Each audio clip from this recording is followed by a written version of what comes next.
On September 13th, 2025, Trump issued a statement via his Truth Social platform, framing it as a letter to NATO nations and the broader international community.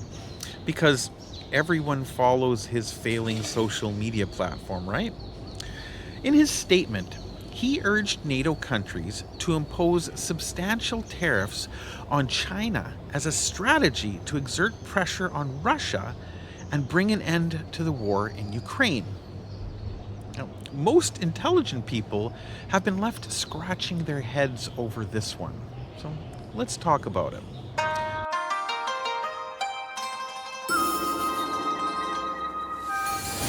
大家好，我是 Surat 在中国. Hey everyone, it's Surat in China. How y'all doing today? I hope you're having a lovely day. I'm having a great day over here in China as usual, and it gets better all the time thanks to my fantastic supporters and viewers.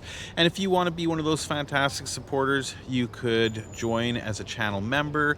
You could buy me a coffee at one of the links around here, or you could just simply hit that subscribe button and throw me a thumbs up if you like the content I'm making. It goes a long way to having YouTube share my videos with more people. But now let's get to today's topic. The war between Russia and Ukraine has persisted into its fourth year as of 2025. Russia has adapted to energy sanctions imposed by the USA and Europe by redirecting its energy sales to non-Western markets, bolstering its domestic production capabilities, and forging deeper alliances with countries outside the traditional Western sphere. Current sanctions are thought to have strained Russia's economy, leading to inflation, capital flight, and technological setbacks, but without any real evidence of such. They have not forced a complete withdrawal from Ukrainian territory, however. NATO's involvement has been crucial, with member states committing to collective defense principles under Article 5, though direct military intervention in Ukraine has been avoided to prevent escalation into a broader conflict. Enter Donald Trump's proposal, which introduces a shift in focus from solely punishing Russia to leveraging economic pressure on third parties that indirectly support Russia.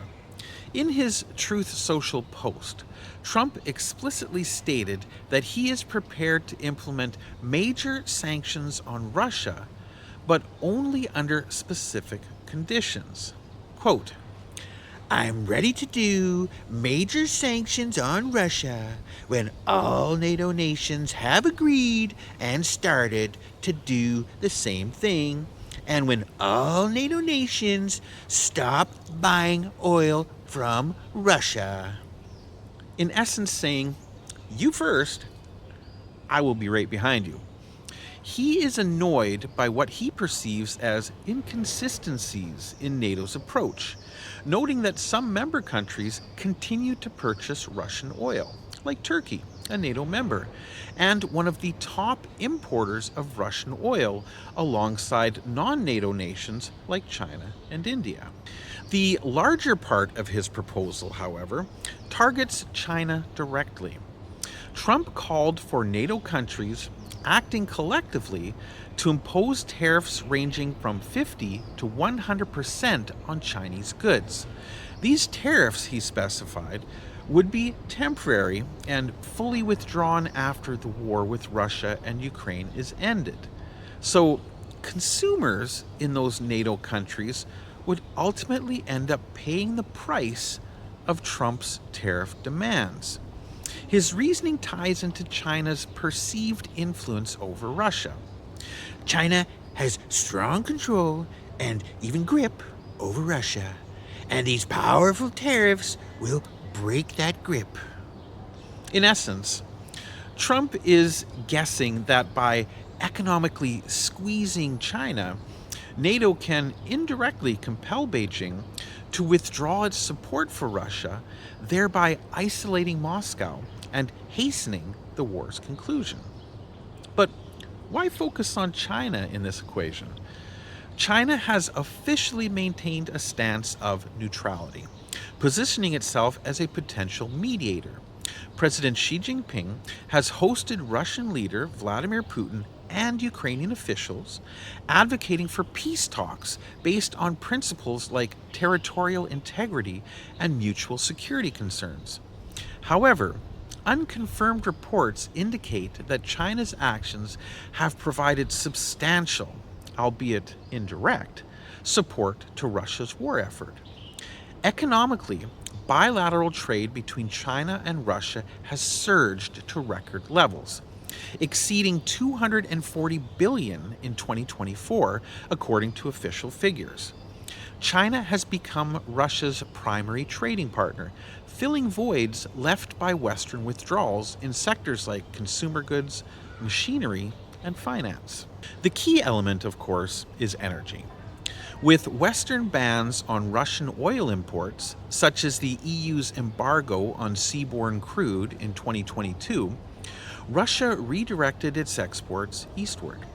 China now imports vast quantities of Russian oil, often at discounted rates, providing Moscow with a critical revenue stream to support its economy. Estimates suggest China accounts for over 50% of Russia's oil exports in recent years, helping Russia avoid the full impact of price caps imposed by the G7 nations. Beyond energy, US and European intelligence have accused Chinese firms of supplying dual-use technologies to Russia. These include anything and everything that could be repurposed for military use. While China has not provided direct military aid, these so-called dual-use products have been labeled as support for Russia's defense industrial base. Now, let's consider the potential impacts if Trump's proposal were adopted. On the positive side, for Ukraine supporters, unified tariffs on China could disrupt the economic lifeline sustaining Russia's war machine. By raising the cost of doing business with China, NATO might force Beijing to reconsider its support, perhaps by reducing oil purchases or restricting so-called dual-use exports. If China leverages its influence through diplomatic channels or economic incentives to push Russia towards negotiations, the war could indeed end more swiftly. Trump has claimed this combination of actions would resolve the conflict quickly, aligning with his broader foreign policy of using economic leverage, aka tariffs, to achieve geopolitical goals. However, the downsides of Trump's tariff master plan are significant and multifaceted. Economically, 50 to 100% tariffs on China would dramatically increase the price of imported goods across NATO countries. China is the world's largest exporter, supplying everything from electronics and apparel to raw materials. Such measures would trigger massive inflation, supply chain disruptions, and job losses in industries reliant on affordable Chinese inputs, as is currently happening in America right now. The BBC has reported that similar Trump-era tariffs on China in the late 2010s led to higher consumer costs in the US without fully achieving manufacturing repatriation goals at all. Retaliation from China is almost certain. Beijing has a history of responding to tariffs with countermeasures, such as restrictions on rare earth exports or agricultural imports, which could exacerbate global economic tensions. Geopolitically, the proposal risks fracturing NATO unity. Not all members share the same exposure to Russian energy or Chinese trade. Countries like Germany and Hungary have historically been more pragmatic towards Russia, while others, such as Poland and the Baltic states, advocate for stronger measures. Imposing collective tariffs would require a consensus that might literally be impossible to achieve, especially given existing EU trade policies.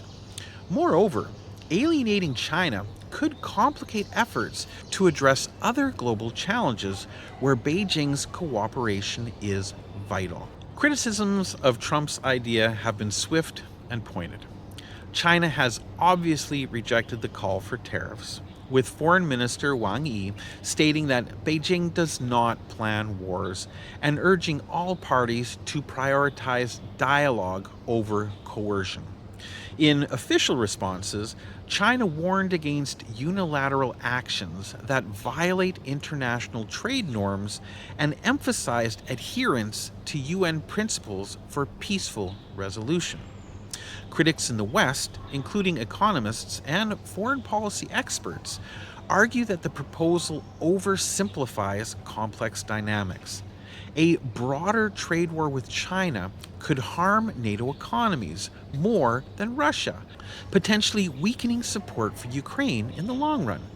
Some European officials have indicated that new tariffs on China are unlikely, citing the need for evidence-based policies rather than ultimatums. Additionally, focusing on China might even hinder direct aid to Ukraine.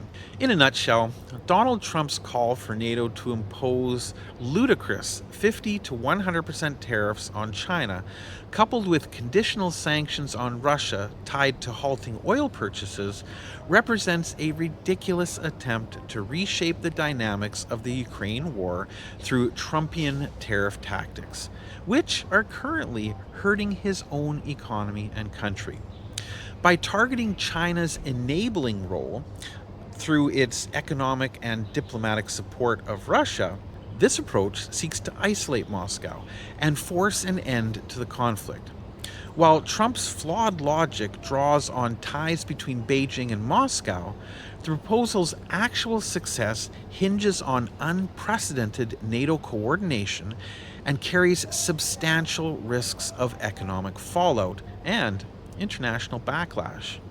Trump's tariff war tactics have simply not made America great again, and the concept of NATO countries being forced into adopting this failed methodology is laughable at best.